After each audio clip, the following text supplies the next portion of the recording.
The closet was empty. That's what drove Sarah crazy. It wasn't like there was anything in there. No hidden toys, no stashed food, no logical reason for Tank to be so obsessed with it. Just bare walls, a wooden floor, and a single overhead bulb that flickered when you pulled the string. And yet every single night without fail, Tank would pad up the stairs at exactly 9:15, push open the guest bedroom door, slip into that closet, and settle into the back left corner like he was reporting for duty. She'd tried everything. Treats to lure him to other spots. A dog behaviorist who charged $200 an hour and left scratching her head. Even a pet psychic. Yes, she'd gotten desperate enough for that. Who'd held Tank's face and claimed he was guarding a portal. Sarah had laughed at the time. But as weeks turned into a full month and Tank's behavior never wavered, the laughter faded. Because there was something about the way he positioned himself.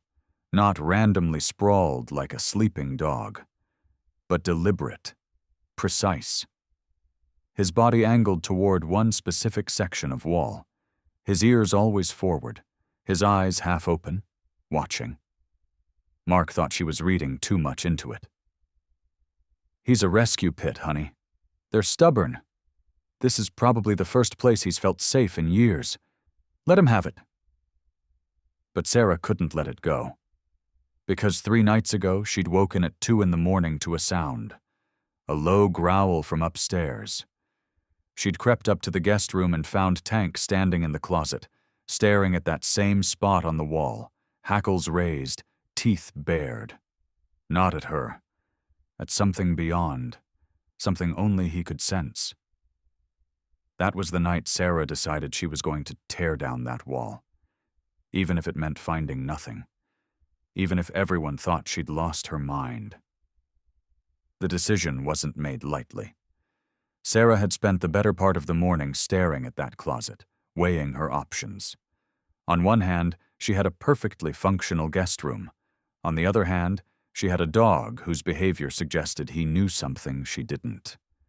And if 15 years as an emergency room nurse had taught her anything, it was to trust patterns that didn't make sense at first glance. Mark was at work when she called the contractor. A guy named Eddie, who'd done their bathroom renovation 2 years back and wouldn't ask too many questions. She caught him between jobs and made her pitch as casual as possible. I need a wall opened up. Guest bedroom closet. Non-load-bearing, I think. Just want to see what's behind it. Eddie was quiet for a moment. You got a leak or something? Something like that. I can come by Thursday. I need it today. Another pause. That desperate, huh? Yeah. I'll be there in 2 hours. Sarah hung up and looked at Tank, who'd been sitting at the base of the stairs since she'd made the call. Like he'd been waiting for this, like he knew. When Eddie arrived, she led him upstairs. Tank followed, his nails clicking on the hardwood, his breathing steady and calm. He stationed himself in the doorway of the guest room, watching as Eddie surveyed the closet. Which wall? Eddie asked. Sarah pointed to the back left corner, the spot Tank always focused on. Eddie knocked on it, listening. Sounds hollow. Probably just dead space behind the drywall. Old houses like this, builders didn't always finish everything out. Can you open it? Sure. But I'm telling you, you're probably going to find dust and maybe some old insulation. That's fine. Eddie set up his tools. Sarah sat on the edge of the guest bed with Tank pressed against her legs. His body was tense, vibrating with an energy she'd never felt from him before. Not anxiety, anticipation. The first cut into the drywall sent white dust puffing into the air. Eddie worked methodically, scoring lines, pulling away sections. The sound was loud in the quiet house, a rhythmic scraping that made Sarah's teeth ache. And then Eddie stopped. Huh, he said.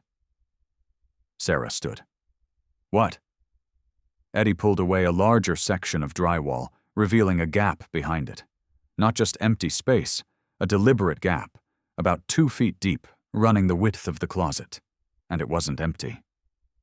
Sarah moved forward, her heart hammering. Eddie stepped aside, giving her room. She reached into the gap, her hand closing around something solid. She pulled it out into the light. A shoebox. Old, covered in dust, the cardboard soft with age. Tank whined. A single, sharp sound. Sarah set the box on the floor and lifted the lid. Inside, wrapped in yellowed newspaper, were photographs, dozens of them. And beneath the photographs, a stack of papers bound with a rubber band that disintegrated the moment she touched it. The first photograph showed a little girl, maybe 7 or 8 years old, blonde hair, bright smile, standing in front of a house Sarah recognized immediately because she was standing in it right now. This house. This exact house. The second photograph showed the same girl sitting on the front porch steps, a pitbull puppy in her lap. Sarah's hands trembled as she set the photos aside and reached for the papers. The top sheet was a missing person flyer, faded but readable. Missing. Emma Louise Crawford, age 8, last seen June 14, 2009. Sarah's breath caught.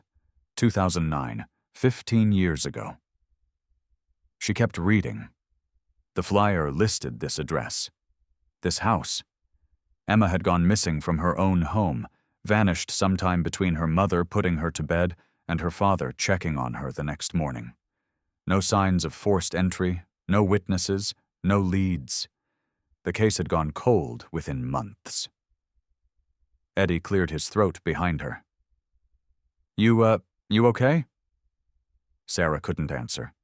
She was staring at the photograph of the girl and the puppy with the same brindle markings as Tank, the same white chest, the same dark eyes.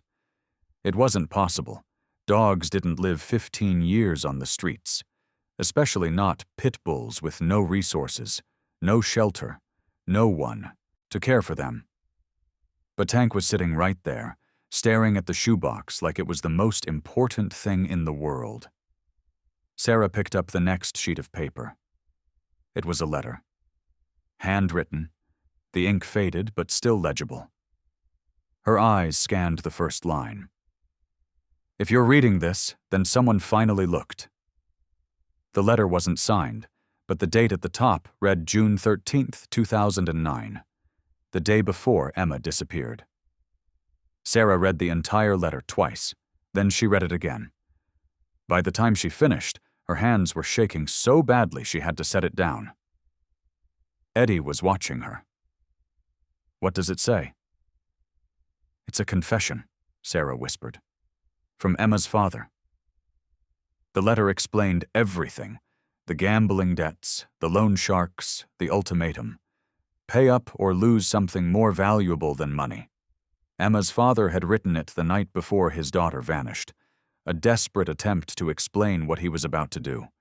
He'd been told to make her disappear, to stage it as a kidnapping, to never speak of what really happened. And he'd done it. But he hadn't been able to go through with the final step. Instead of following the plan to its end, he'd hidden Emma in the walls of her own home. In a space he'd built himself years earlier, back when the house was being renovated. A hiding place meant for valuables, repurposed for something infinitely more precious. He'd kept her there for 3 days, feeding her through a gap in the closet, promising her it would all be over soon, promising her she'd be safe. But on the 4th day, when he went to check on her, Emma was gone. The space was empty. The newspapers he'd left for her were still there, but Emma had vanished. The letter ended with 2 sentences that made Sarah's stomach turn. I don't know where she went, and I'm too much of a coward to find out. Sarah sat back on her heels, the letter clutched in her hands. Emma had escaped. Somehow, some way, that little girl had found a way out of her prison and disappeared into a night that had swallowed her whole. And her father had let her go, had convinced himself she'd made it somewhere safe, had told investigators she'd been taken from her bed, had played the devastated parent while his daughter wandered alone in a world that didn't even know she was missing. Eddie was pale. "We need to call the police." "Yeah," Sarah said distantly. "We do." But she didn't move. She was staring at Tank, who'd walked into the closet and was now sniffing at the gap in the wall. His tail wagged once. Slow, deliberate. Sarah thought about the timeline. Emma had disappeared in 2009. Tank had been found abandoned near the Nevada state line just 6 months ago. If he was the puppy in that photograph, he'd be 15 years old now. Ancient for a pitbull. And yet Tank moved like a much younger dog. Strong, alert, seemingly ageless. It didn't add up. Unless he'd spent those 15 years doing exactly what he was bred to do. Protecting. Waiting. Surviving. Until someone finally came to look. Sarah reached into the gap again, her hand searching the space Emma's father had described. Her fingers brushed against something else. Something small and cold. She pulled it out. A metal tag, old and scratched, but still readable. "Brutus, if found, return to Emma Crawford." Sarah closed her fist around the tag. Tank, Brutus, watched her, his eyes steady and knowing. "You stayed with her," Sarah whispered. "Didn't you, all those years?" The dog didn't respond. Didn't need to. The evidence was right there in Sarah's hands. The police arrived within the hour. Sarah had called them from the guest room, her voice shaking as she explained what she'd found.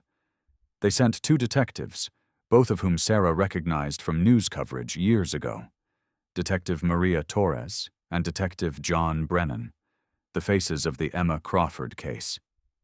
Torres stood in the closet, staring at the gap in the wall, her expression unreadable. Brennan was photographing everything, his camera clicking in rapid succession. "We need to see the letter," Torres said finally. Sarah handed it over. Torres read it in silence, her jaw tightening with each line. When she finished, she looked at Sarah. "Where did you get the dog?" "County shelter, 6 months ago." "And he led you here?" "He wouldn't sleep anywhere else. Every night, same spot, same position. I finally had to know why." Torres nodded slowly. "We're going to need to take all of this as evidence. The box, the photographs, the letter, everything." "I understand. And we'll need to interview you formally, both you and your husband." "Of course." Torres glanced at Brutus, who was still sitting in the closet, calm and patient. "Can we take the dog?" "No," Sarah said immediately. "He's not part of the crime. He's a witness. And he's staying with me." Torres looked like she wanted to argue, but Brennan touched her arm. "Let it go. We've got what we need." They spent the next 3 hours combing through the house. They brought in a forensics team, dogs, specialists who examined every inch of the hidden space. They found traces of fabric, old food wrappers, a child's hair tie. Evidence that someone had been there. Evidence that matched Emma's description. But they didn't find Emma. By the time the investigators left, it was nearly midnight. Mark had come home hours earlier, standing in stunned silence as Sarah explained everything. Now he sat beside her on the couch, his arm around her shoulders, both of them staring at Brutus, who'd finally settled at their feet. "This is insane," Mark said quietly. "All of it." "I know. Do you think she's still alive?" Sarah didn't answer. She didn't know. Nobody knew. Emma Crawford had vanished 15 years ago at age 8, which meant she'd be 23 now. If she'd survived, if she'd found help, if the world had been kinder to her than it had any right to be. But Sarah thought about Brutus, about the way he'd guarded that closet, about the tag that said, "Return to Emma Crawford," not "Return to Emma's family." Emma had wanted to be found, had left breadcrumbs, had trained her puppy to remember. And maybe, just maybe, she was still out there waiting. The story broke 3 days later. News vans lined their street. Reporters camped on their lawn. The headline was everywhere. Dog leads family to evidence in 15-year-old cold case. Sarah stopped reading the articles after the first dozen. They all said the same thing.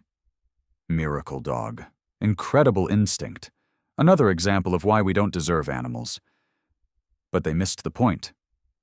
Brutus wasn't a miracle. He was loyal. He'd done what dogs do. He'd remembered. He'd waited. And when someone finally paid attention, he'd shown them exactly what they needed to see. Detective Torres called on day 4. "We've made an arrest." Sarah's heart jumped. "Emma's father?" "Yes. Once we showed him the letter, he confessed to everything. Where he hid her. How long she was there. He's claiming he doesn't know where she went after she escaped. But we're not done with him yet." "Do you believe him?" Torres was quiet for a moment. "I don't know, but we're going to find out." "What about Emma?" "We've reopened the case. We're following every lead, re-interviewing witnesses, checking missing persons databases for any Jane Does that match her description. It's going to take time." "But you think she's alive?" Another pause. "I think she got out of that wall. I think she survived 3 days in hell and then found a way to escape. After that?" Torres sighed. "I hope she's alive. But hope doesn't solve cases." Sarah thanked her and hung up. She looked at Brutus, who was sleeping in a patch of sunlight on the living room floor. His chest rose and fell in steady rhythm, his face peaceful. She wondered what he'd seen, where he'd been, how he'd survived 15 years with a little girl who'd been failed by every adult who should have protected her. The answers came 6 weeks later. Sarah was making dinner when her phone rang. Unknown number. She almost didn't answer. "Hello? Is this Sarah Chen?" The voice was female, young, cautious. "Yes, who's this?" "My name is Emma Crawford. I heard you found Brutus." Sarah dropped the knife she'd been holding.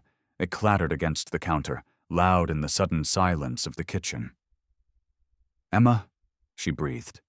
"You're alive?" "Yeah." A soft laugh, tinged with something that might have been relief. "I'm alive. Can we meet? I need to see him. I need to see my dog." They met in a park. Neutral territory. Safe. Emma had suggested it, and Sarah hadn't argued. She understood the need for caution when trust had been shattered that thoroughly. Emma was small. That was Sarah's first thought when she saw her. 23 years old, but barely 5 feet tall, like her growth had been stunted by trauma and malnutrition. She had blonde hair cut short, wary eyes, and hands that wouldn't stop, moving. Brutus saw her before Sarah did. His head lifted, his body going rigid. And then he was moving, pulling against the leash with strength Sarah hadn't known he possessed. Emma dropped to her knees. The reunion was silent. No barking, no crying, just a girl and a dog who'd survived hell together, finally back in the same space after years of separation. Sarah stood back, giving them room. After several minutes, Emma looked up. "Thank you," she said quietly, "for taking care of him, for listening to him." "He made it pretty hard not to," Sarah replied. "He was determined." Emma smiled. It was a sad smile, worn at the edges. "He always was, even when he was a puppy." She ran her hand over Brutus's head, her fingers tracing old scars. "We went through a lot together. Do you want to tell me?" Emma was quiet for a long time. Then she nodded. "Yeah, I think I do." They sat on a bench while Emma talked. She spoke slowly, carefully, like someone who'd spent years holding words inside and wasn't sure how to let them out. She told Sarah about the night her father had put her in the wall, how terrified she'd been, how Brutus had been just a puppy, barely 4 months old, but he'd stayed with her the entire time. Had lain beside her in that dark, cramped space, his warmth the only thing keeping her from losing her mind completely. On the third night, her father had left the closet door open while he went downstairs to get her food. Brutus had nudged Emma, insistent, urgent, and she'd understood. It was their chance. They'd escaped through the guest room window. Emma had been small enough to squeeze through, and Brutus had jumped. They'd run through backyards, through alleys, putting as much distance between themselves and that house as possible. Emma had been 8 years old, with no money, no ID, and no idea where to go. But she'd had Brutus, and Brutus had kept her alive. They'd lived rough for months, sleeping in parks, eating from dumpsters, avoiding anyone who looked official. Emma had learned to steal food, to find shelter, to disappear. And Brutus had learned to protect her, to alert her when danger was near, to be more than a pet, to be a partner. Eventually, they'd made it to Las Vegas. Emma had lied about her age, forged documents, gotten a fake ID that said she was 16. She'd found work cleaning hotel rooms, paid under the table, no questions asked. She'd rented a room in a building that didn't care who you were as long as the rent was paid. And she'd survived. For 15 years, she'd survived. "Why didn't you come forward?" Sarah asked gently. "Why didn't you tell someone who you were?" Emma's expression hardened. "Because my father had connections, I knew that. I'd heard him on the phone enough times to understand that the people he owed money to weren't the kind of people you walked away from. If I came forward, if I told the truth, they'd find me. And this time there wouldn't be a wall to hide in." "And Brutus?" Emma's eyes softened. 6 months ago, I was in an accident. Car crash. I was in the hospital for 2 weeks. When I got out, Brutus was gone. Animal control had picked him up while I was unconscious. By the time I tracked him down, he'd already been transferred to a kill shelter in Arizona. She looked at Sarah, her eyes wet. "I tried to get him back. I called, I drove there, I did everything I could. But I didn't have the right paperwork. I couldn't prove he was mine without proving who I was. And I couldn't prove who I was without putting myself at risk." Sarah felt her chest tighten. "So you let him go?" "I had to. I thought he'd get adopted. I thought someone would see how special he was and give him a good home. I never imagined—" She stopped, her voice breaking. "I never imagined he'd lead someone back to that house, back to the truth." Sarah reached out and took Emma's hand. "He kept his promise. Dogs don't forget. They don't give up, and he didn't." Emma nodded, tears spilling over. "I named him Brutus because it means heavy or muscular, but it also means stupid in Latin. I thought it was funny when I was 8. But he was never stupid. He was the smartest, bravest thing I've ever known." They sat in silence for a while, watching Brutus sniff around the park, his tail wagging, finally relaxed after weeks of vigilance. "What happens now?" Sarah asked eventually. Emma took a shaky breath. "I don't know. The detectives want me to testify. They say my father's going to prison either way, but my testimony would guarantee it, and maybe help them find the people he was working for." "Are you going to do it?" "I think so. I've spent 15 years running. I'm tired of running." "What about Brutus?" Emma looked at her dog, her expression complicated. "He's yours now, legally. I signed the papers when I gave him up. And he's happy with you. I can see that." "Emma, I'm not taking him back," Emma said firmly. "I can't give him the life he deserves. Not yet. Maybe not ever. But you can. And he led me to you for a reason. He knew you'd take care of him. He knew you'd listen." Sarah felt tears prick her eyes. "You can visit. Anytime you want." Emma smiled. "I'd like that."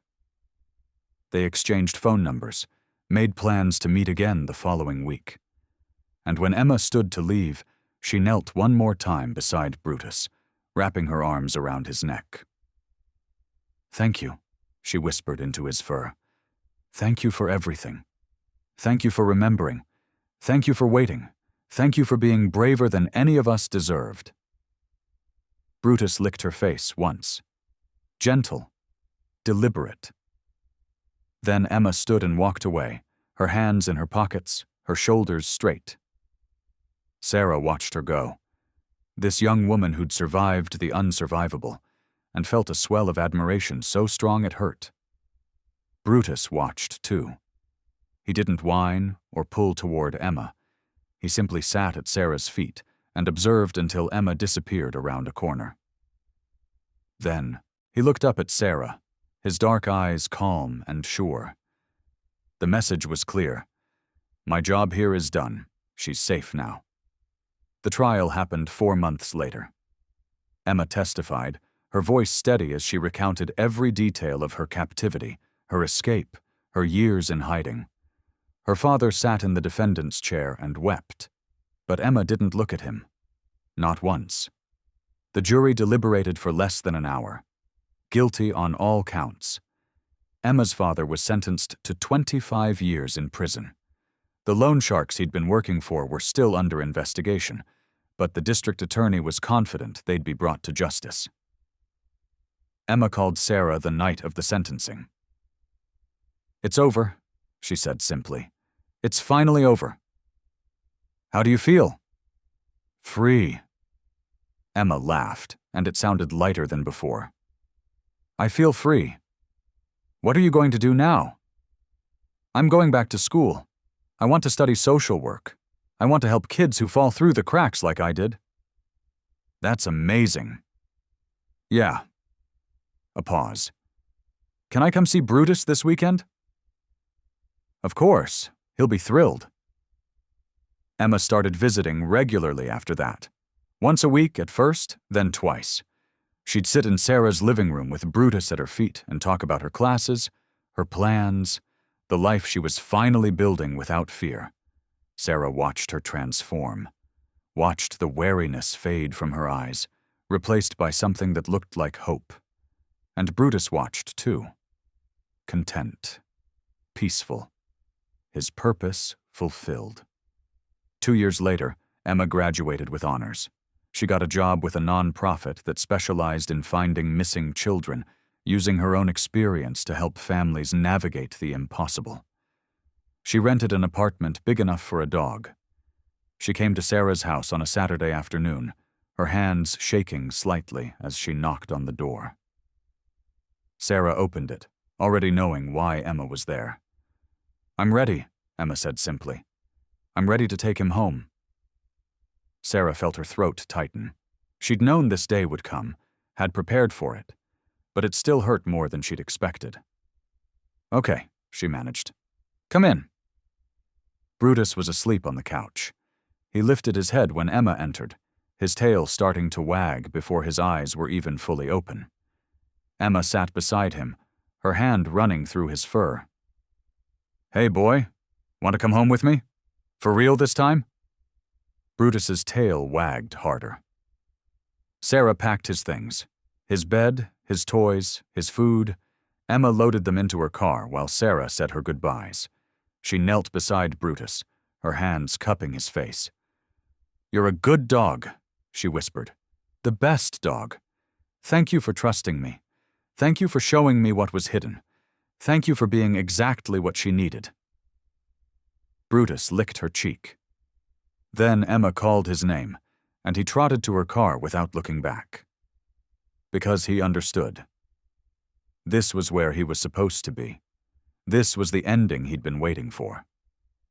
Sarah and Mark stood on their porch and watched Emma's car disappear down the street.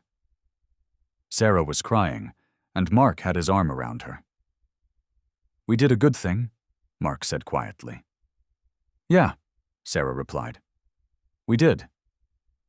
That night, Sarah lay in bed staring at the ceiling. The house felt too quiet without the sound of Brutus's breathing, without the soft padding of his feet on the stairs at 9:15 every night. She thought about the closet upstairs. The gap in the wall had been repaired, the space sealed up properly. But Sarah couldn't bring herself to use that room yet. It still felt sacred, somehow.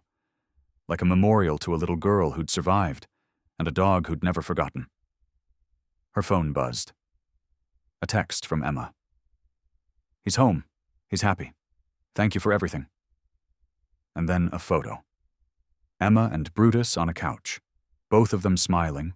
Both of them finally. Truly safe. Sarah smiled through her tears and texted back. "You're both exactly where you're supposed to be." She set her phone down and closed her eyes. And in the darkness, she could have sworn she heard the soft padding of paws on the stairs, the gentle creak of a closet door opening, the sound of a dog settling into his corner for one last watch. But when she opened her eyes, the house was silent. Brutus's vigil was over. His promise was kept. And in the end, that was all any dog ever wanted. To be loyal, to be useful, to guide the people they loved toward the truth, even when the truth was buried behind walls no one else thought to look behind. Sarah pulled the blanket up to her chin and let herself cry. For Emma. For Brutus. For all the broken things that somehow found a way to heal. And somewhere across town, in an apartment filled with light and laughter and the simple joy of safety, a girl and her dog slept peacefully for the first time in 15 years. But the story didn't end there. Stories like this never really end. They echo forward, touching lives in ways that can't be measured or predicted.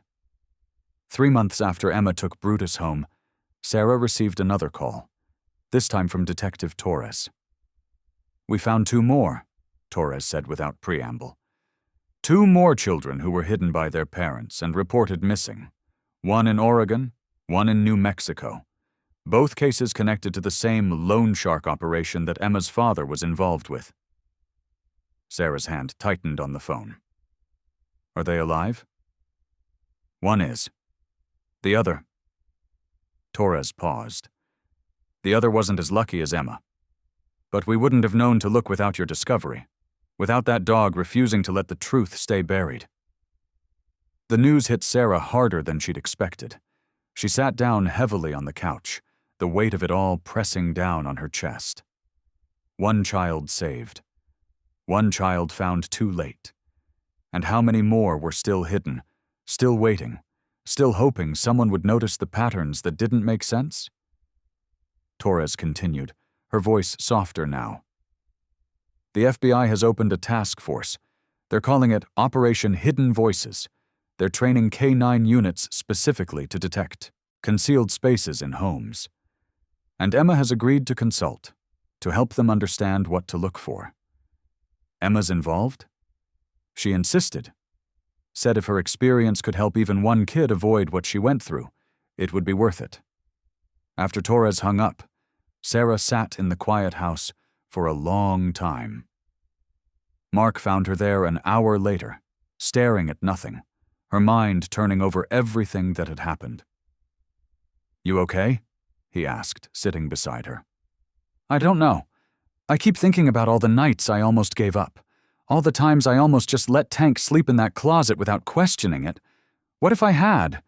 What if I'd just accepted it as weird dog behavior and moved on?" Mark took her hand. "But you didn't. That's what matters. Is it enough, though? 1 girl saved when there might be dozens more?" "Sarah." Mark waited until she looked at him. "You can't save everyone. Nobody can. But you saved Emma.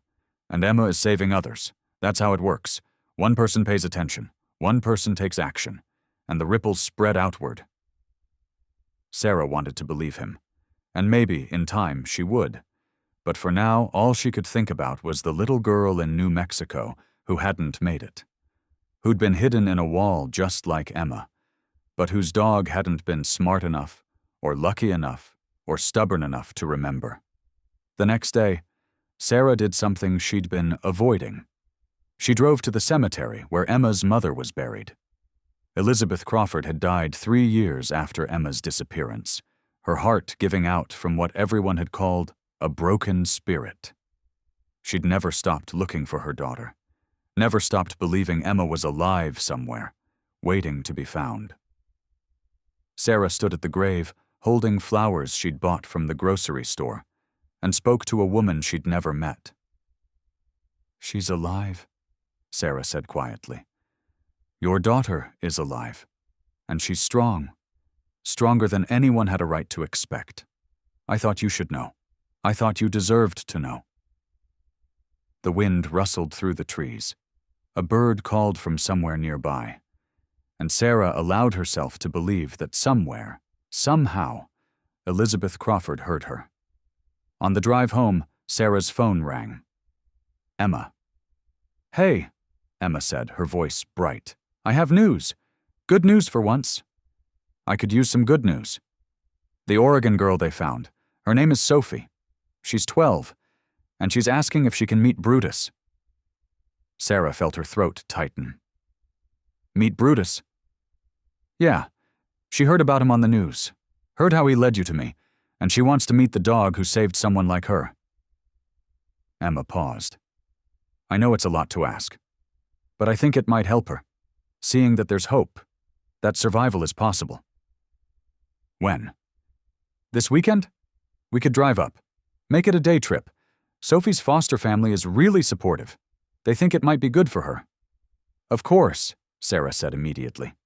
"Yes, absolutely, yes."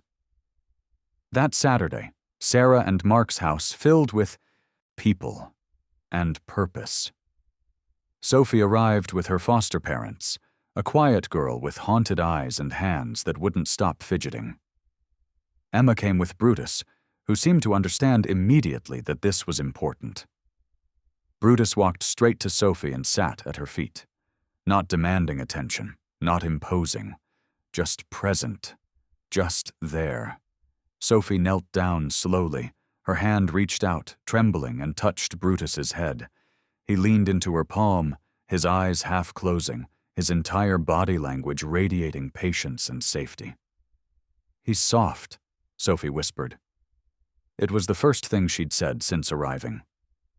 "He is," Emma agreed, sitting beside her. "He's also really good at listening, even when you don't use words." Sophie looked at Emma. "Did he really find you?"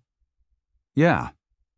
Well, he found the place I'd been hidden, and that led people to realize I was out there somewhere. So, yeah, he found me." "I was in a wall too," Sophie said, her voice barely audible. "For almost a year." Emma's expression didn't change, but Sarah saw her hand clench briefly. "I'm so sorry that happened to you."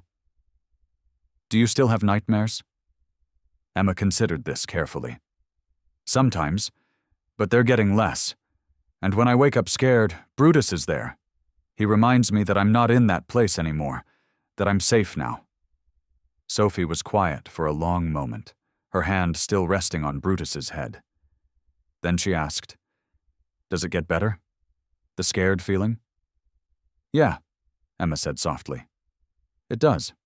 Slowly, but it does." They spent 3 hours together that afternoon. Sophie barely left Brutus's side, and the dog seemed content to be her anchor. When it was time to leave, Sophie hugged Brutus tightly, her face buried in his fur. "Thank you," she whispered. To the dog, to Emma, to all of them. After they left, Emma lingered. She and Sarah sat on the back porch while Mark took Brutus for a walk. "That's going to happen more, isn't it?" Sarah said. "More kids wanting to meet him." "Probably, if that's okay." "It's more than okay. It's important." Sarah looked at Emma. "You're doing something incredible, you know? Using your trauma to help others. Not everyone could do that." Emma shrugged. "I don't know if I'm doing it for them or for me.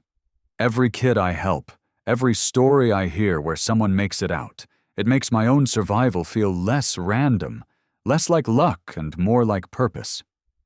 Maybe it's both. Maybe." They sat in comfortable silence, watching the sun sink lower in the sky. Eventually, Emma spoke again. "I've been thinking about writing a book, about everything that happened. Not just my story, but Brutus's too, and Sophie's, and all the others who are still out there, still hidden. That's a great idea. You think people would read it? I think people need to read it. I think there are parents out there who don't know the warning signs, kids who don't know how to ask for help, and animals who remember things we've trained ourselves to forget. Emma nodded, slowly.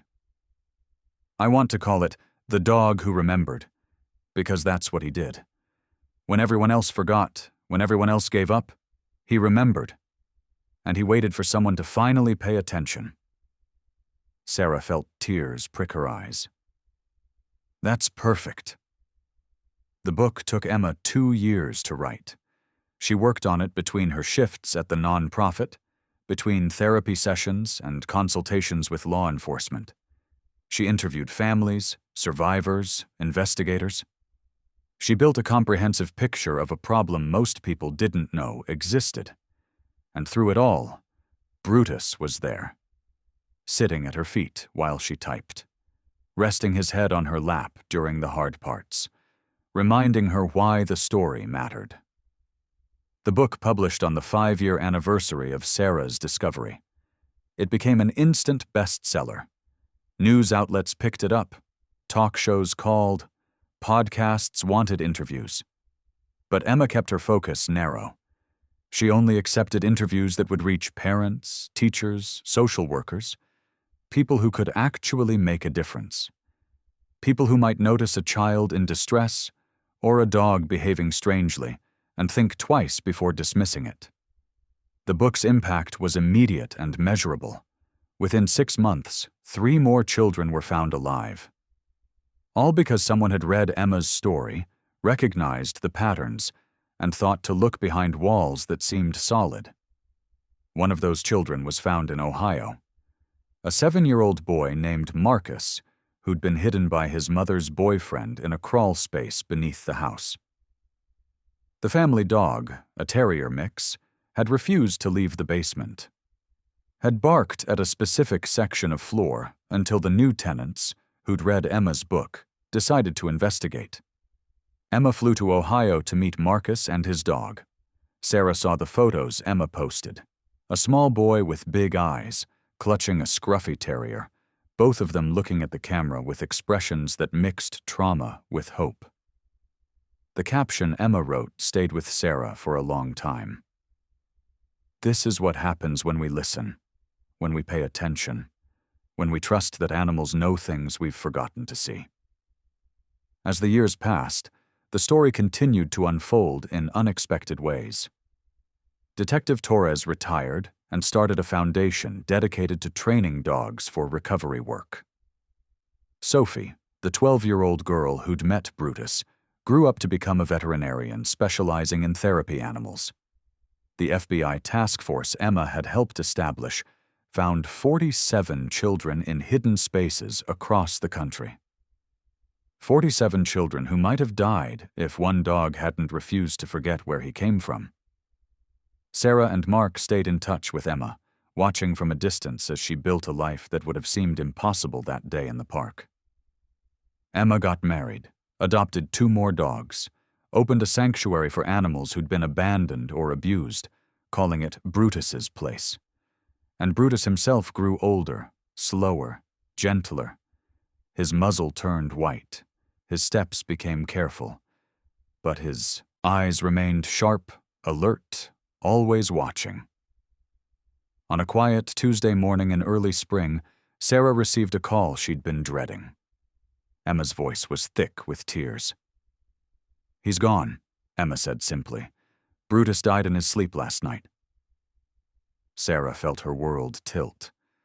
Even though Brutus hadn't been her dog for years, the loss hit her with unexpected force. "I'm so sorry," Sarah managed. "I'm so sorry." "He was 16, Emma said, a note of wonder in her grief. 16 years old. That's impossible for a pit bull, especially one who lived rough for so long. But he made it. He stayed until he knew I was okay. And then he let go. The funeral was held at Brutus's place. Hundreds of people attended. Survivors Emma had helped. Children Brutus had comforted. Law enforcement officers who'd worked the cases. and at the center of it all, a bronze statue Emma had commissioned. Brutus sitting alert, ears forward, watching over those who needed protection. The plaque beneath read, Brutus. He remembered when others forgot. He waited when others gave up. He led the way home. Sarah stood beside Emma during the service, both of them crying openly as person after person shared stories of how Brutus had changed their lives. A police officer talked about how Brutus's story had inspired a new K-9 program. A mother described how reading about Brutus had given her the courage to investigate her daughter's strange behavior, leading to the discovery of abuse. A young man explained how adopting a rescue dog had saved him from suicide, and he'd chosen to adopt because he'd heard Brutus's story. By the time the last person spoke, Sarah understood something she hadn't quite grasped before. Brutus hadn't just saved Emma. He'd saved dozens, maybe hundreds of people. Not directly, but through the ripples of attention his story had created. Through the awareness it had sparked. Through the reminder that animals know things we don't, and ignoring them is a choice we make at our peril. That night, back in her own home, Sarah walked upstairs to the guest bedroom. She hadn't been in there much since the discovery. The closet had been repaired, repainted, turned into normal storage space. But she opened the door anyway, stood in the space where Brutus had kept his vigil, and she spoke into the darkness. "Thank you," she said quietly. "Thank you for being stubborn. Thank you for remembering. Thank you for refusing to let the truth stay hidden." The house was silent, but Sarah felt something shift in her chest, a lightness, a release. She closed the closet door and went downstairs. Mark was in the kitchen making tea, and she wrapped her arms around him from behind. "You okay?" he asked. "Yeah," Sarah said, and she meant it. "I'm okay." 2 years later, Sarah and Mark moved. The house had served its purpose, but they were ready for something new. Something without the weight of history pressing into every corner. The new owners were a young couple with a toddler and a rescue dog, a German Shepherd mix with 3 legs and a tail that never stopped wagging. On moving day, as Sarah was doing a final walkthrough, she paused at the guest bedroom. The new owner, a woman named Jessica, stood in the doorway. "This is going to be the nursery," Jessica said, smiling. "We're expecting again in 6 months." Sarah smiled back. "That's wonderful. It's a good room." "The closet is huge, tons of storage." "Yeah, it is."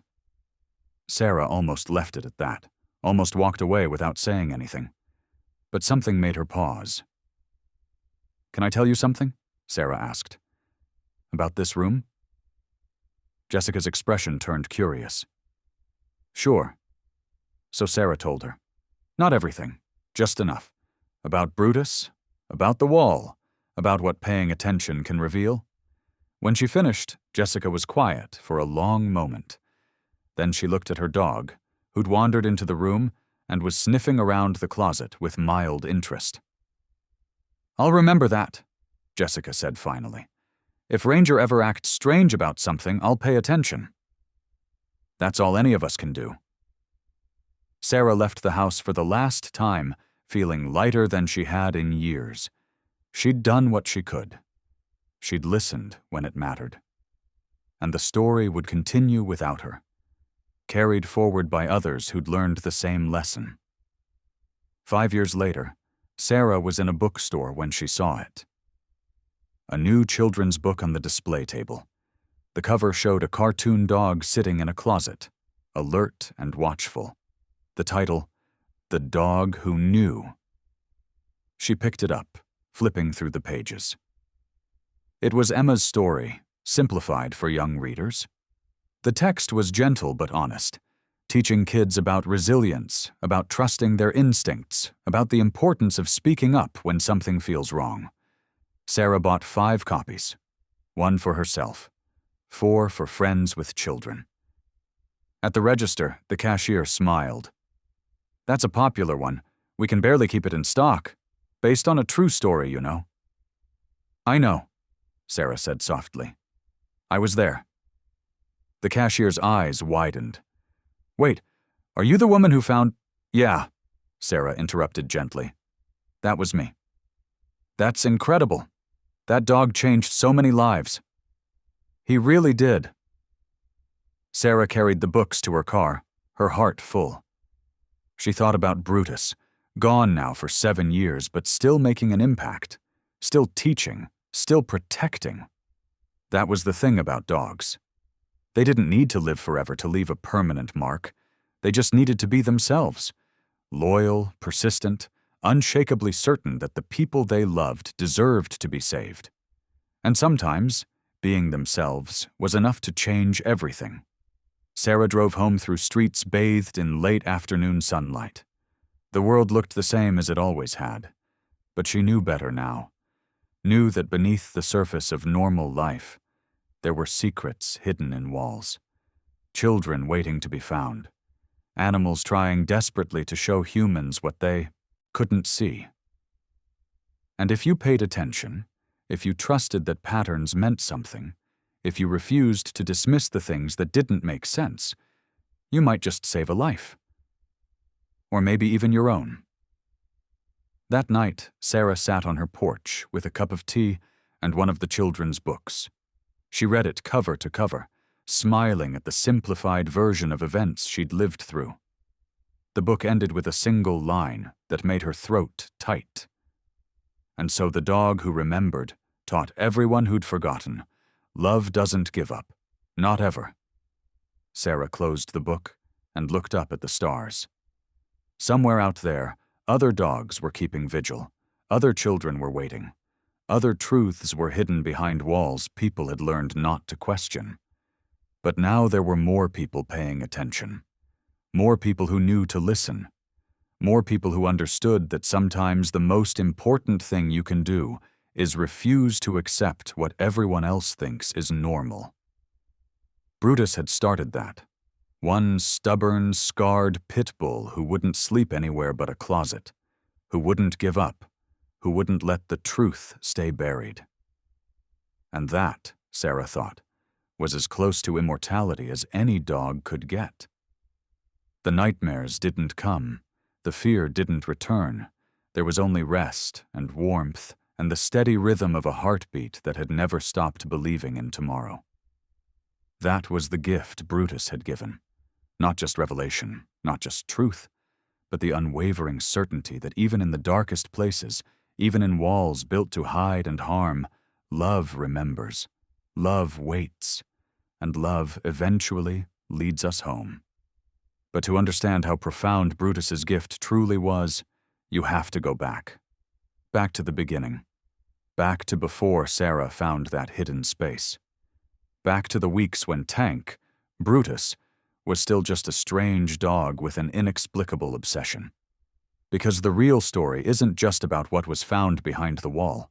It's about everything that had to align for anyone to look in the first place. Sarah had been working 12-hour shifts at the hospital when she'd decided to adopt a dog. It was Mark's idea, actually. He'd noticed how exhausted she was, how the weight of other people's emergencies was pressing her down into someone harder and less hopeful than the woman he'd married. You need something that brings you joy, he'd said one night. Something that isn't broken when you meet it. But Sarah had gone to the shelter looking for exactly that. Something broken. Because broken things were what she knew how to fix. And when she'd seen Brutus in his cage, his scarred face and wary eyes, something in her chest had pulled tight. The shelter volunteer had been hesitant. He's not aggressive, she'd explained. But he's not easy either. He doesn't warm up to people, doesn't play with the other dogs, just sits and waits. We've had him 3 weeks and nobody's been interested. I'm interested, Sarah had said. The volunteer had looked relieved. We have a, 48-hour trial period. If it doesn't work out, you can bring him back. Sarah had signed the papers and led Brutus to her car. He'd jumped in the back seat without hesitation and stared out the window the entire drive home, his body tense, his focus absolute. That first week had been strange. Brutus didn't bark, didn't beg for attention, didn't exhibit any of the typical rescue dog behaviors Sarah had researched. He simply existed in their space, watching, waiting, moving through the house with purpose. Mark had been unsettled by it. "It's like he's looking for something," he'd said. "Maybe he is," Sarah had replied. "Maybe he just needs time to settle." But Brutus never settled. Not in the way dogs are supposed to. He ate when food was offered, drank when thirsty, tolerated affection without seeking it. And every night at 9:15 exactly, he walked upstairs to that guest bedroom and disappeared into the closet. Sarah had tried consulting professionals. The first was a trainer who specialized in trauma-affected animals. He'd spent 2 hours with Brutus, trying different techniques, different approaches. In the end, he'd shaken his head. "I've worked with hundreds of dogs," he'd said. "Abused dogs, neglected dogs, dogs with severe PTSD. But I've never seen anything quite like this. He's not afraid. He's not hiding. He's—" The trainer had paused, searching for words. "He's doing a job. I don't know what the job is, but he's committed to it." The second professional was Dr. Linda Chen, a veterinary behaviorist with 30 years of experience. She'd examined Brutus thoroughly, run tests, observed his behavior patterns. "There's nothing physically wrong with him," Dr. Chen had concluded. "His brain activity is normal. His stress hormones are actually lower than average. Whatever he's doing in that closet, it's not causing him distress. In fact, it seems to be giving him purpose." "So what do I do?" Sarah had asked. "Honestly, you could let him be. He's not hurting anything. He's not destroying property. He's just being. If he's happy in that closet, maybe that's okay." But Sarah hadn't been able to let it go. Because the more she watched Brutus, the more she understood that his behavior wasn't random. It was precise, calculated. Every night, same time, same spot, same position, she'd started documenting it, taking photos, making notes, timing his movements. Mark had thought she was going overboard, but Sarah couldn't help herself. She'd spent years in emergency medicine learning to spot patterns in chaos, learning to see what others missed. And Brutus's behavior was a pattern screaming to be decoded. Week 3 was when things started to escalate. Brutus's focus intensified. He'd always been watchful in the closet, but now he seemed agitated. His ears would swivel at sounds Sarah couldn't hear. His body would go rigid for minutes at a time, every muscle locked. And then there was the night of the growl. Sarah had been deep asleep when something woke her. A sound. Low, sustained, dangerous. She'd sat up in bed, her heart racing, trying to place it. "What is that?" Mark had mumbled beside her. "I don't know." They'd gone upstairs together, Mark holding a baseball bat, even though they both knew Brutus wasn't the threat. The sound was coming from the guest bedroom. When Sarah pushed open the door, she'd found Brutus standing in the closet, his hackles raised, his teeth bared, staring at that back wall with an intensity that sent chills down her spine. "Tank," Sarah had whispered. "What is it? What do you see?" Brutus hadn't looked at her, hadn't acknowledged her presence at all. He was locked on that wall like it was the most important thing in existence. That was the night Sarah had stopped calling him Tank, because this wasn't a dog who'd earned his name through aggression or strength. This was a dog who was desperately trying to communicate something. And his real name was scratched on a tag hidden behind a wall in a shoebox of evidence. He was Brutus, and he was keeping a promise. The next morning, Sarah had called Eddie, the contractor. She'd made her decision. Whatever was behind that wall, she needed to see it. Even if it meant destroying her guest room. Even if it meant Mark thinking she'd lost her mind. Even if it meant finding nothing but empty space and having to accept that she'd been reading meaning into random behavior. But when Eddie had cut into that drywall and revealed the hidden gap, when Sarah had pulled out that shoebox with trembling hands, when she'd seen Emma's face staring up at her from photographs 15 years old, she'd understood. Brutus hadn't been obsessed. He'd been faithful. He'd been guarding the only evidence that existed of a little girl who'd disappeared into a nightmare and somehow survived. In the days following the discovery, as police swarmed the house and investigators questioned Sarah repeatedly, she'd found herself thinking about chance, about how many things had to go right for Emma's story to have a resolution. Brutus had to survive 15 years on the streets with Emma. That was statistically improbable for a pitbull, a breed with an average lifespan of 12 to 14 years, even in ideal conditions. He had to be picked up by animal control at exactly the right moment, after Emma's accident when she couldn't reclaim him, but before a kill shelter ended his life. He had to be transferred to a shelter where Sarah would find him, where something in his eyes would call to her specifically, where she'd look at a scarred, unsociable dog and see potential instead of problem. And Sarah had to be exactly the kind of person who wouldn't dismiss strange behavior, who'd spent years training herself to notice patterns, who'd been stubborn enough to keep questioning even when everyone else told her to let it go. If any single element had been different, Emma Crawford would still be a missing persons case with no answers. Her father would still be free, and Brutus would have died in a shelter, his secret unshared, his promise unfulfilled. But everything had aligned, and Sarah couldn't shake the feeling that Brutus had somehow known it would. That he'd been waiting not just for someone to look behind that wall, but for the right someone. Someone who would listen. Someone who would care. Someone who would make sure Emma's story didn't end in silence. The media attention had been overwhelming at first. Sarah's phone rang constantly. News vans camped outside their house. Reporters called at all hours asking for interviews, offering money for exclusive stories. Sarah had declined them all. This wasn't her story to sell. It was Emma's, and Emma deserved to control when and how it was told.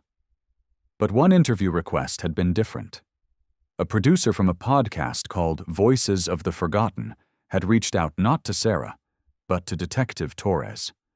The podcast specialized in cold cases and missing persons, approaching stories with sensitivity and respect. Torres had called Sarah to ask if she'd consider it. "They want to tell Emma's story," Torres had said.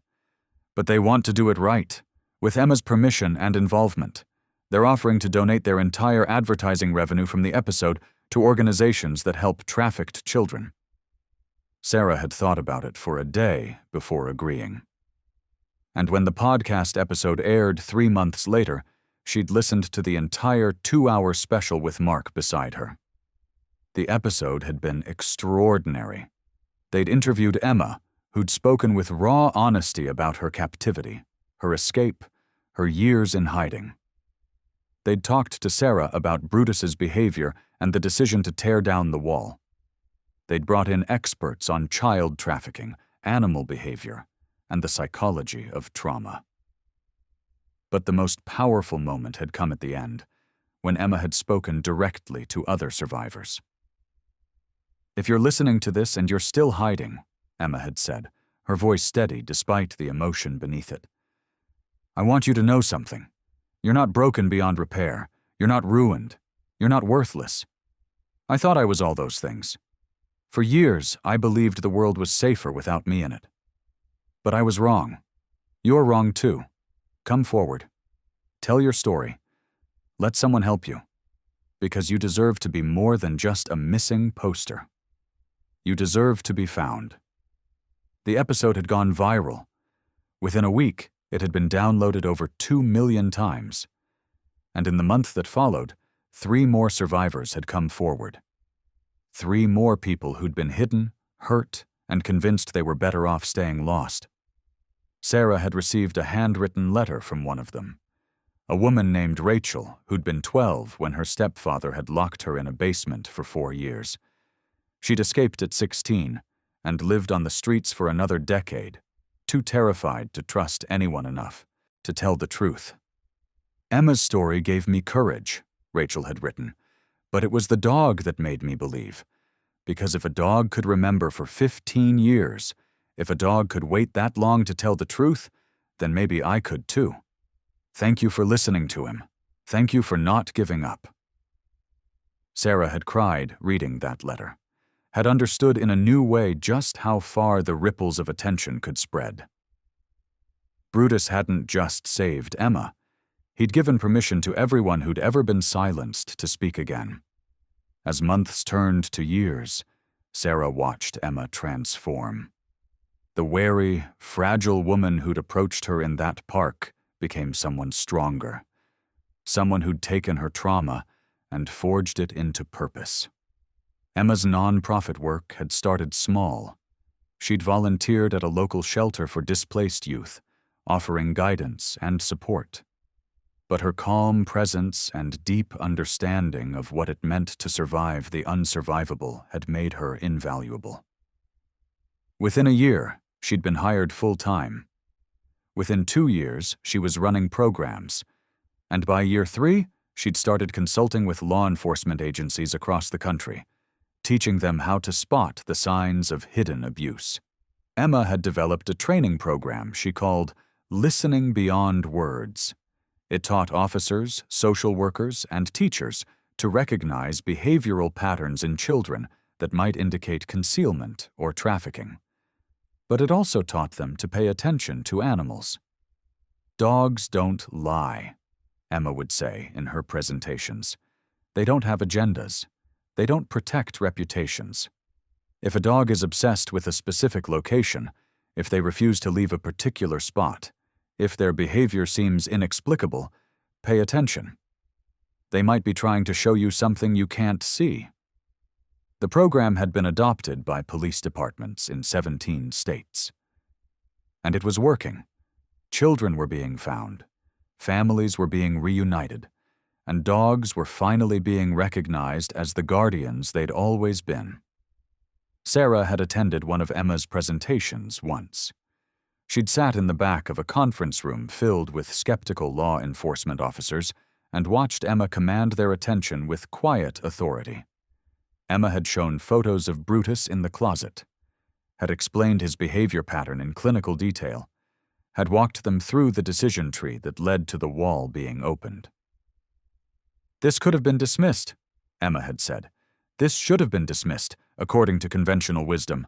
A rescue dog sleeping in a closet? That's weird, sure, but it's not evidence of a crime. It's not a red flag that demands investigation. She'd paused, letting that sink in. But Sarah Chen didn't dismiss it. She paid attention. She trusted her instincts. And because of that, I'm standing here today instead of being another statistic, another missing child who was never found. The room had been silent. So I'm asking you, Emma had continued, to be like Sarah, to pay attention to the things that don't quite make sense, to trust that patterns have meaning, and to remember that sometimes the most important witness in a case is the one who can't speak with words. When the presentation ended, 3 officers had approached Emma asking how they could bring the program to their departments. Sarah had watched from the back, her heart full, knowing she'd played a small part in something that was growing far beyond what she'd ever imagined. But not everything had been triumphant. There had been dark moments, too. Setbacks. Failures. 2 years after Brutus's discovery, Detective Torres had called Sarah with news she didn't want to hear. We found another hidden space, Torres had said. A basement. The family dog had been scratching at the floor for months. The owners finally checked. And? Sarah had prompted when Torres went silent. The child didn't make it. She'd been there too long. By the time we found her, it was too late. Sarah had felt her chest constrict. How old? 6. Sarah had hung up and sat in her kitchen for an hour, unable to move. Because that was the other side of this story, the one that didn't make headlines, the children who were found too late, the dogs who tried to tell people and weren't understood in time. She'd called Emma that night. Emma had cried. They'd both cried. Because saving some wasn't the same as saving all, and the weight of the ones they couldn't help never really lifted. "We keep going," Emma had said finally, her voice hoarse. "We keep teaching people to pay attention. We keep telling stories, because every child saved is worth the effort, even if we can't save them all." It was a lesson Sarah had learned in the emergency room years ago. You can't save everyone. But you save the ones you can, and you honor the ones you couldn't by trying harder for the next one. The years continued to pass. Brutus grew older, his muzzle graying, his movements slowing. But he remained alert, purposeful, present. Emma would send Sarah photos occasionally. Brutus sleeping in a patch of sunlight. Brutus supervising as Emma worked at her laptop. Brutus meeting another trauma survivor and offering his quiet support. In one photo, Brutus was sitting beside a teenage boy who looked hollow-eyed and broken.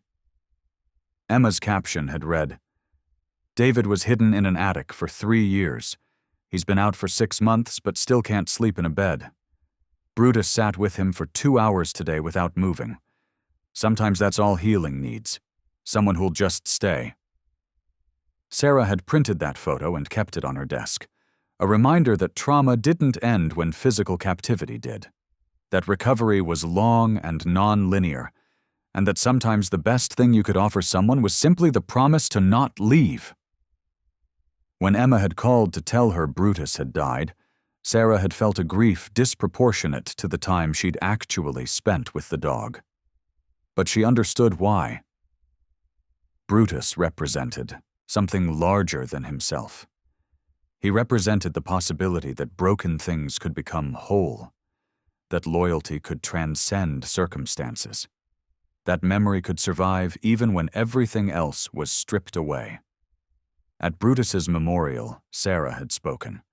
She'd kept it brief, aware that her role in the story was small compared to Emma's, compared to Brutus's. "I didn't know Brutus long," Sarah had said to the gathered crowd. "He was in my house for less than 2 months, but in that time, he taught me something I'll never forget. He taught me that sometimes the things that don't make sense are the things that matter most, that persistence isn't stubbornness, it's faith. Faith that someone will eventually listen. Faith that truth wants to be found. Faith that love, even when it's buried behind walls, will somehow find a way to the surface." She'd looked at Emma then. "Brutus kept a promise to you. For 15 years he kept it. And in doing so, he taught all of us what it really means to be faithful. Thank you for sharing him with the world. Thank you for letting his story become bigger than just one dog and one girl. Thank you for turning survival into purpose." Emma had hugged her afterward, both of them crying. "Thank you for listening," Emma had whispered. "Thank you for being the one who paid attention." In the years since Brutus's death, Sarah had continued to follow Emma's work from a distance. She'd read Emma's book when it published, had bought copies for everyone she knew, had watched Emma's TED Talk accumulate millions of views, had seen the foundation Emma established grow to serve thousands of survivors. And she'd paid attention to her own life in new ways. When her neighbor's dog started acting strangely around their garage, Sarah had gently suggested they investigate. They'd found evidence of gas buildup that would have eventually caused a fire. When a coworker mentioned her cat kept trying to dig at a specific wall in her apartment, Sarah had encouraged her to call the landlord. They'd discovered a water leak that would have caused thousands of dollars in mold damage if left unchecked. Small things. Not life or death like Emma's case. But reminders that paying attention mattered. That the world was full of signals most people had trained themselves to ignore. Sarah thought often about the what-ifs. What if she'd never gone to that shelter? What if she'd chosen a different dog? What if she'd listened to Mark and just let Brutus sleep in the closet without questioning it? The answers terrified her, because in every alternative version of events, Emma stayed missing, her father stayed free, and 47 other children were never found because the investigation Emma's case sparked never happened. One dog, one person willing to pay attention. That was all it had taken to change dozens of lives. It seemed impossibly fragile. And yet that fragility was also beautiful, because it meant everyone had the power to be the person who paid attention. Everyone could choose to investigate instead of dismiss. Everyone could decide that strange behavior was worth understanding rather than ignoring. 10 years after the discovery, Sarah received an invitation in the mail. Formal cardstock, elegant script, a wedding invitation. Emma Crawford requests the honor of your presence at her marriage to Michael Brennan. Sarah had smiled at the name. Brennan, as in Detective John Brennan, who'd been one of the investigators on Emma's original case, who'd returned to the case when new evidence emerged, who'd apparently fallen in love with the woman he'd once tried to find. The wedding was beautiful, small, intimate, held in the backyard of Brutus's place. Emma wore a simple white dress and a smile that reached her eyes. Brennan looked at her like she was the only person in the world. And in the center of the ceremony space, a bronze statue of Brutus kept watch. During the reception, Emma found Sarah sitting at a table with Mark. "I need to tell you something," Emma said, sitting beside her. "Something I've never told anyone." Sarah waited. "The night Brutus died," Emma continued, her voice soft, "he was lying beside me on the couch, and just before he went, he looked at me, really looked at me, and I swear I heard him, not with my ears but in my heart. He said, 'You're safe now, I can rest.'" Emma's eyes filled with tears. "I know that sounds crazy. I know dogs can't actually talk. But I felt it. I felt him letting go of the promise he'd been keeping, letting go of the job he'd been doing since he was 4 months old." Sarah took Emma's hand. "That's not crazy. That's love. And love doesn't need words." Emma nodded, squeezing Sarah's hand. "I wouldn't be here without him, without you. This life I have, the work, the people, the hope, none of it would exist if you hadn't paid attention." "You would have found another way," Sarah said gently. "Maybe, but I wouldn't have found it as soon. And every day I have now is a day I didn't think I'd get. So thank you. Thank you for listening to a dog when everyone else thought you were being silly." As the evening ended and guests began to leave, Sarah stood by Brutus's statue, her hand resting on the bronze head. The metal was cool beneath her palm, the features captured perfectly, ears forward, eyes alert, forever watching over the place that bore his name. "You did good, boy," Sarah whispered. "You did so good." The statue didn't respond, but Sarah could have sworn she felt warmth beneath her hand, just for a moment, as if somewhere, somehow, a stubborn pitbull with a promise to keep had heard her and was satisfied. She rejoined Mark, and they drove home through streets lit by street lamps and moonlight. The world looked peaceful, ordinary. But Sarah knew better now. Knew that beneath the surface of normal life, extraordinary things were happening all the time. Secret kept and secrets revealed. Love hidden and love remembered. And animals trying desperately to tell humans what they needed to know. All it took was someone willing to pay attention. And Sarah had paid attention. She'd trusted a dog she barely knew. She'd torn down a wall that seemed solid. And in doing so, she'd helped write a story of survival that would echo forward for generations. That was enough. More than enough. It was everything. Years later, when Sarah's own daughter, born 3 years after the discovery, asked about the bronze statue in the photo on the mantel, Sarah would tell her the story. She'd tell it simply at first, adjusting details as her daughter grew older and could understand more complexity. But the core message never changed. Pay attention. Trust what doesn't make sense. And never, ever dismiss what an animal is trying to show you. Her daughter Maya grew up with that philosophy woven into her daily life. When she was 7, she noticed that the class hamster kept trying to chew through one corner of its cage. While other kids ignored it, Maya insisted something was wrong. The teacher finally checked and found that wood shavings had gotten wet in that corner, creating mold that would have made the hamster sick. "I paid attention, like Brutus," Maya had said proudly. Sarah had hugged her tight, understanding that the lesson had taken root, that her daughter would grow up seeing the world differently because of a dog she'd never met. When Maya was 12, she started volunteering at the local animal shelter. She had a gift for the difficult dogs, the ones everyone else avoided. She'd sit quietly outside their kennels, patient and still, waiting for them to approach on their own terms. "They all have stories," Maya would say. "They just need someone to listen." Sarah watched her daughter work and saw Brutus in her approach.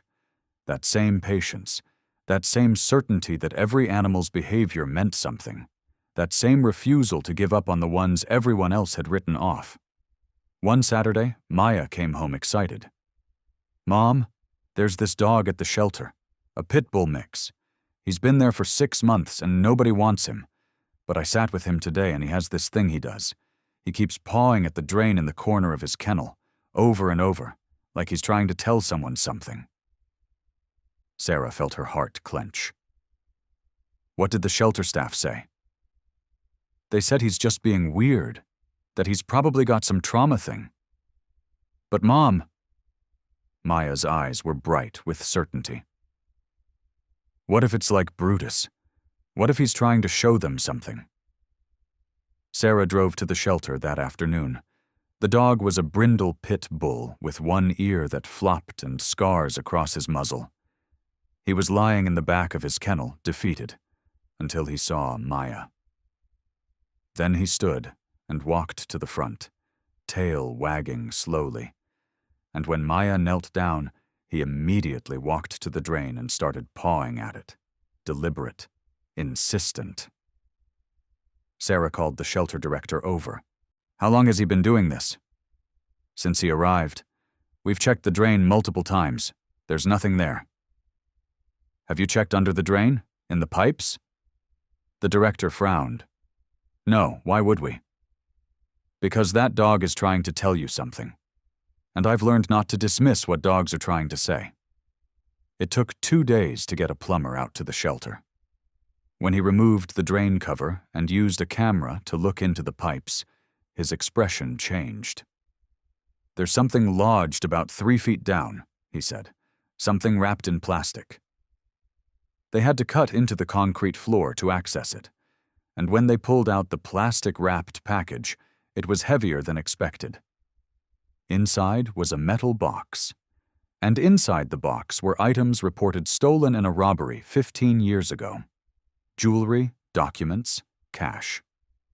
The robbery had happened at a house 2 blocks from the shelter. A house where the family had owned a pit bull that went missing the same night. The dog in the kennel was at least 10 years old, according to the vet. Old enough to have been a puppy when the robbery occurred. Old enough to have seen where something was hidden. Old enough to remember. The family who'd been robbed was contacted. They came to the shelter, their elderly grandmother with them. She took one look at the dog and burst into tears. "Tucker," she whispered. "Oh my God, that's Tucker. He disappeared the night of the robbery. We thought he'd been stolen or killed." Tucker's tail hadn't stopped wagging since she entered the room. The grandmother explained through tears that Tucker had been her late husband's dog. Her husband had died of a heart attack during the robbery. The stress of the intruders had been too much. Tucker had fled during the chaos and never been found. He knew where it was hidden, the grandmother said, scratching Tucker's ears. Of course he knew. He watched everything. Sarah stood to the side with Maya, both of them watching the reunion. Maya turned to her mother, eyes shining. I listened, Maya said simply. Like you taught me. Like Brutus taught everyone. That night Sarah called Emma. You're not going to believe what happened. She told the whole story. When she finished, Emma was quiet for a long moment. Do you realize what this means? Emma said finally. It's spreading. The awareness. The willingness to pay attention. Your daughter learned it from you, and now other families will learn it from her. It's becoming a movement. One dog at a time, Sarah replied. One person at a time, Emma corrected. One person willing to listen. That's all it takes. That's all it ever took. Tucker went home with his grandmother that week. The shelter posted about it on social media, crediting Maya's persistence and Sarah's willingness to investigate. The story went viral. Another dog who'd remembered, another person who'd paid attention, another truth that had been waiting to be found. Comments poured in from people, sharing their own stories. A cat who'd led her owner to a gas leak. A parrot who'd mimicked a smoke alarm until someone checked and found smoldering wires. A rabbit who'd refused to eat until her owner discovered toxic mold in the wall behind her hutch. Hundreds of stories, thousands, all of them variations on the same theme. Animals know. And if we're willing to listen, they'll show us what we need to see. Emma compiled the stories. She added them to her presentations, to her book's second edition, to the training materials for her Listening Beyond Words program. And with each edition, the message grew stronger. This wasn't about miracles. It wasn't about supernatural connections or mystical bonds. It was simpler and more profound than that. It was about paying attention to the world as it actually was, not as we assumed it to be. About trusting that behavior had meaning. About refusing to dismiss what we didn't immediately understand. Brutus had started it. But Sarah had amplified it. Maya had carried it forward. And now thousands of people were practicing it, saving lives and solving mysteries and finding truths that had been buried under layers of assumption and neglect. 20 years after the discovery, Sarah attended an academic conference on animal behavior. She'd been invited to speak on a panel about human-animal communication, representing the civilian perspective alongside researchers and veterinarians. During the Q&A, a young graduate student raised her hand. You've said multiple times that Brutus wasn't special, that any dog would do what he did given the circumstances. But statistically, that can't be true. Most dogs don't exhibit that level of persistent, specific behavior. So what made Brutus different? Sarah considered the question carefully. You're right. Brutus was exceptional, but not because he had some supernatural ability. He was exceptional because he cared deeply about one thing and refused to let anything distract him from it.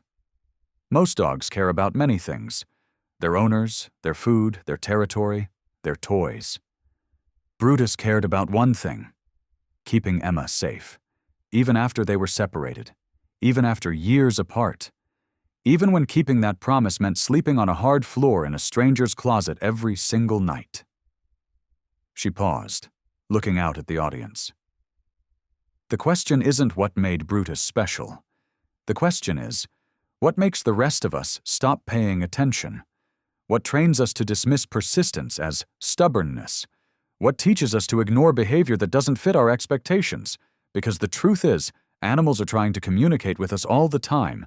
We're just not listening. The graduate student nodded slowly, writing notes.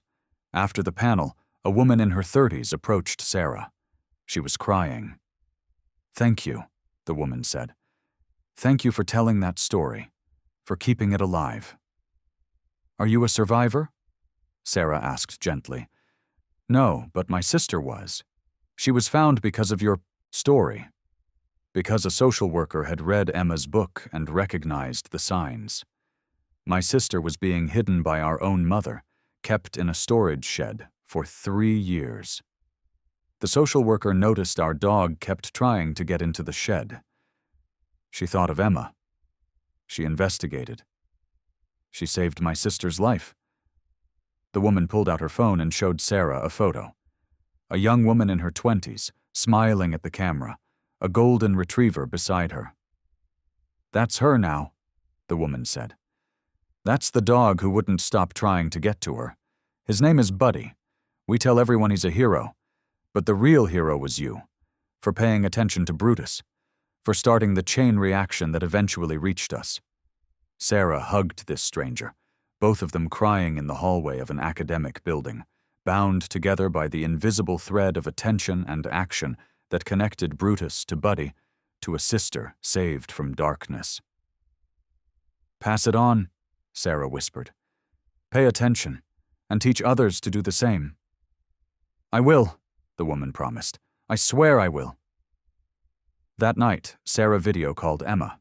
It was late, but Emma answered immediately. Brutus, too, a rescue pitbull she'd adopted 5 years ago, curled at her feet. "I met someone today," Sarah said, and told the story. Emma listened with her characteristic intensity, her expression cycling through sadness and joy and something like awe. 20 years, Emma said when Sarah finished. 20 years and we're still finding out who Brutus saved, who we saved by listening to him. "It never ends, does it?" Sarah asked. "The ripples just keep spreading." "No," Emma agreed. "It doesn't end. And maybe that's the real miracle. Not that one dog remembered, but that his memory sparked something in all of us.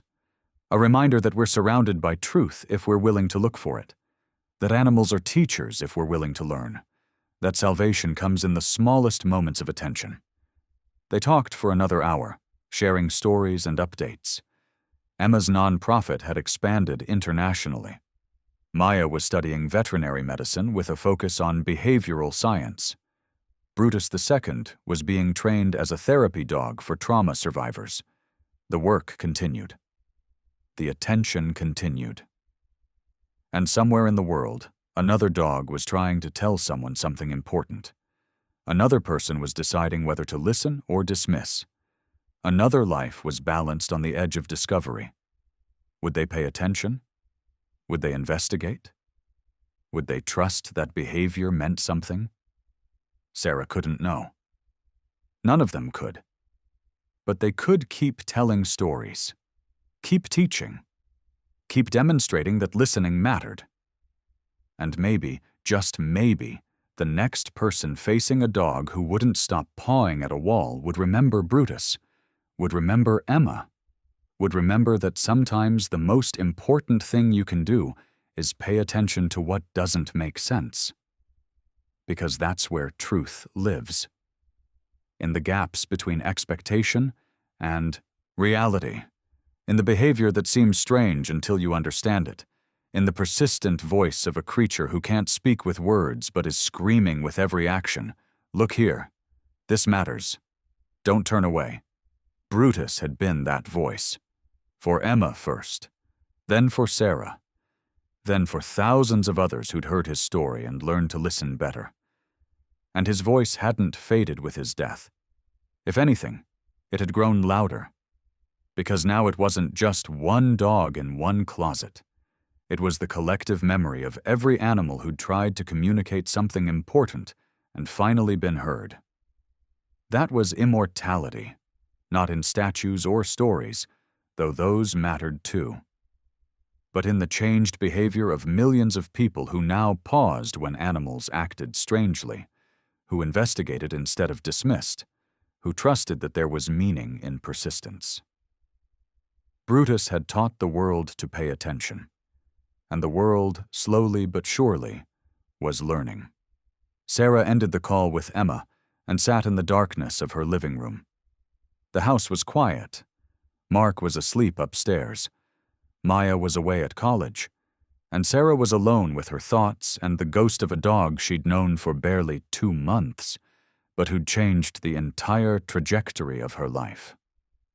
"Thank you," she whispered into the silence. Thank you for being exactly who you were. Thank you for refusing to give up. Thank you for trusting that someone would eventually listen. The house remained quiet.